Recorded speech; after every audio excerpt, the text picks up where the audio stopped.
Good morning, my dear students. Good morning, everybody.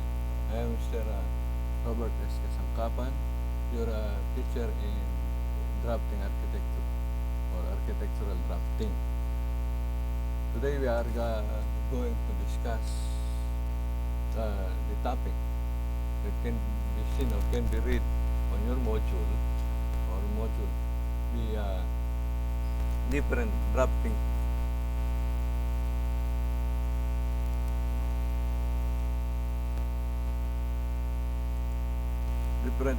tools and equipment, materials and equipment. And some of these drafting tools and equipment, I will show to you the actual, and then can be seen also on your module. Okay, number one, the tri-square. What is the use of this? Is the so-called T-square. The T-square. It is used for guiding the triangle, sketching a vertical line or horizontal line using the triangle. This is the triangle. These are the triangle 30 by, this is the 30 by 60, the 45 by 45.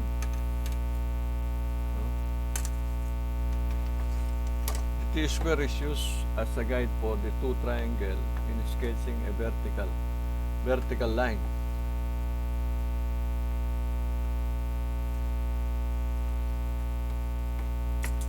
And the triangle is used for sketching vertical and oblique line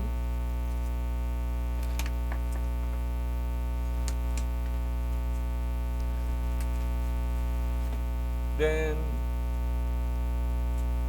third are the pencil. There are two kinds of pencil, the mechanical pencil and the wooden pencil or the ordinary pencil. There are different types of ordinary pencil, Mongol and the HB, the expensive one, the HB.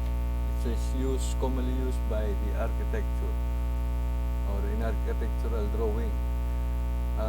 In here, we need the ordinary pencil, or you will use the ordinary pencil, the Mongol one, or another Mongol.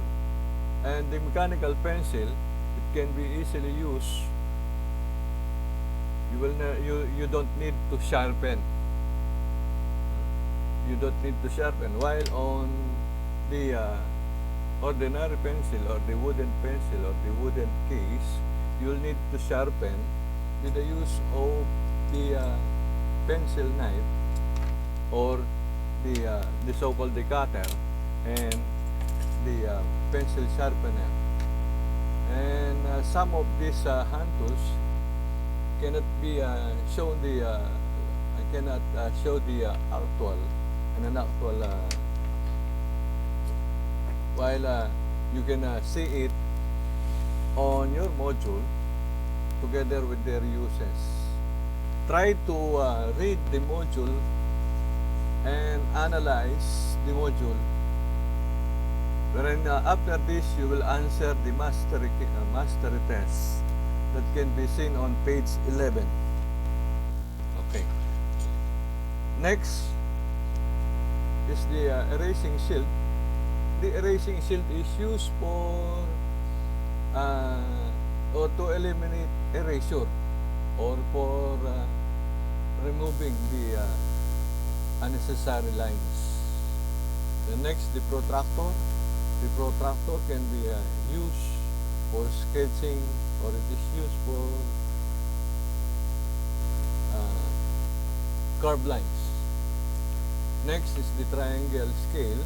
The triangle scale can be I will show to you the triangular scale or the architectural scale when it comes to the other topic or the drawing proper. Next is the French curve. This is the so-called the French curve. The French curve is used for sketching curve lines, and optical lines. So this is the so-called the triangular scale, French curve. And this is the what I mentioned this a few minutes. The pen knife or the cutter, wherein it is used for sharpening pencil. Next is the compass. This is the compass. You will need also the compass, wherein the compass is used for sketching arcs and circle. Next is the ruler. You will also use the ruler for measuring and for sketching straight lines. Next is the divider.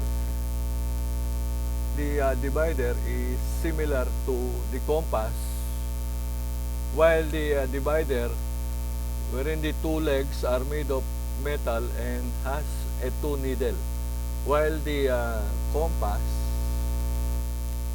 compass has only one needle point, and the pencil holder has it has a pencil holder. So you need the compass and the divider.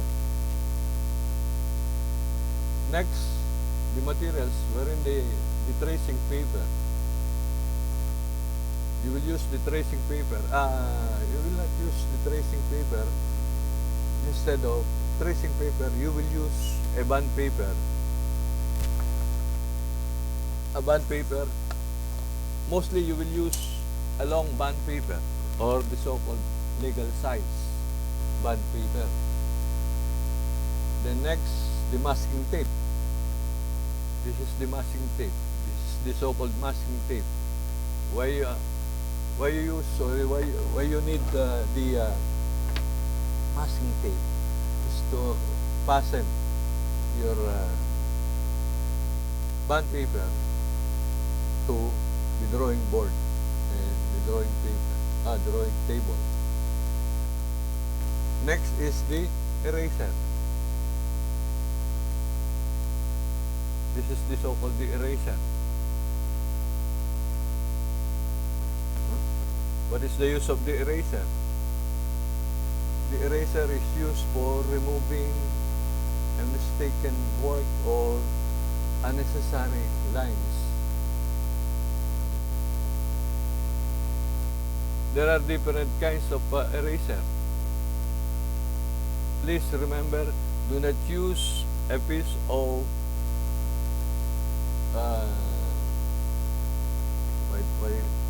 tawag ito, yung slippers, tsinelas. Baka meron sa inyo, gugupitin yung tsinelas or the slippers, and then you will use as your eraser. The next is the sandpaper or the sandpaper block. The sandpaper block is made of sandpaper, any number. You can use the sandpaper. The next is the drawing table or the drawing board.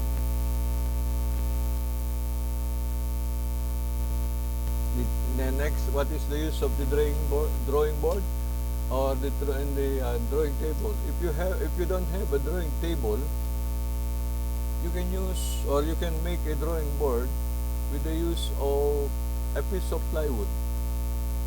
And the size of the piece of plywood is 30 inches or 15 inches by 11 inches. What is the use of the drawing board? Wherein the drawing board is used to lay out or laid out the bond paper, and then the drawing stool. What is the drawing stool?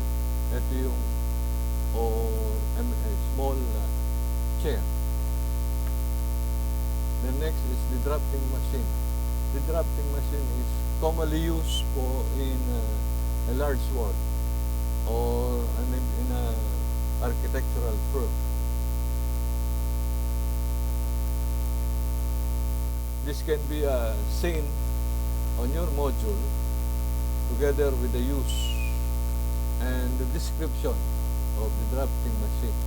And some of your drawing materials can be also seen on your module and together with their description, the use. By the way, before I forgot, you will need also the so-called technical pen or the drawing pen. This is the so-called the drawing pen or technical pen. Or you can also use any sign pen. What is the use of the sign pen or the technical pen? You can use the ordinary sign pen because the technical pen is too much expensive. I will recommend you to use the ordinary sign pen. The use of the sign pen is to darken all the lines of your work or of your drawing. And then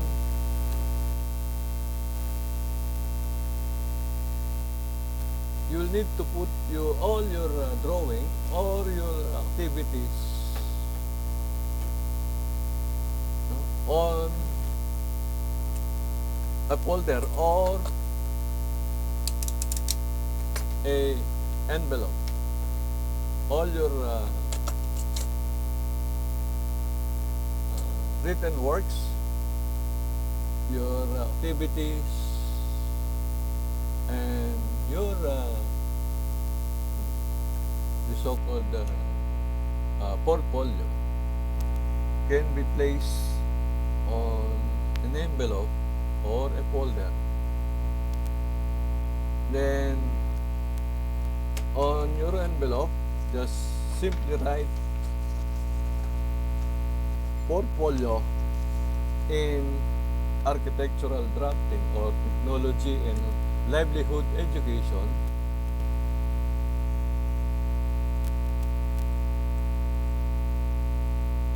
Livelihood education 9.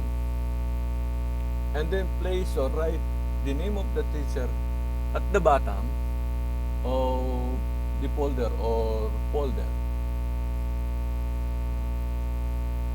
Mr. Robert S. Kasangkapan, and at the bottom of Mr. Robert S. Kasangkapan, just simply write the teacher or TLE teacher. And then next, on the bottom of the name of the teacher, just simply write your name, year, and section. Para pagka checkan ko yung mga activities nyo and your written works, alam ko kung kanino ko i-re-record. Maliwanag. Please don't forget to write your name, year, and section at the bottom of your name. Minsan kasi meron nagsasubmit, pangalan lang. Ang dami nyo. Paano ko i-re-record dyan? Saan ko itatala yung activities nyo and written works? Please let us remind everybody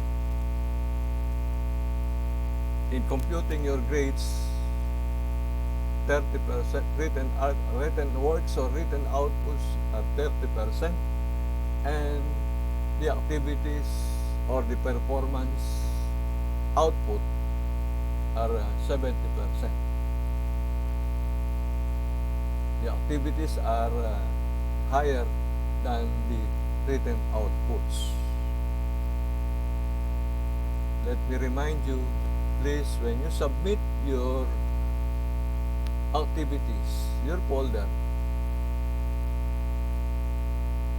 please don't forget to write your name, year, and section,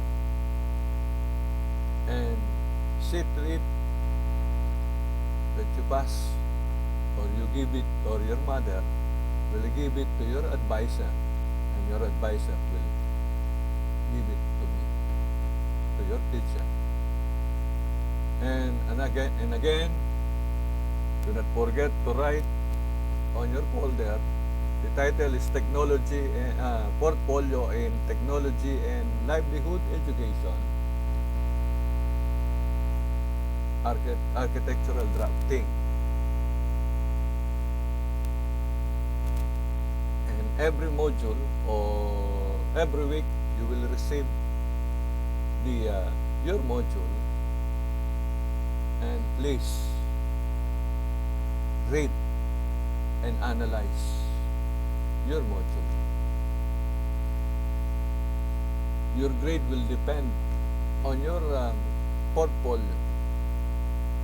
If you don't submit your portfolio on time, okay,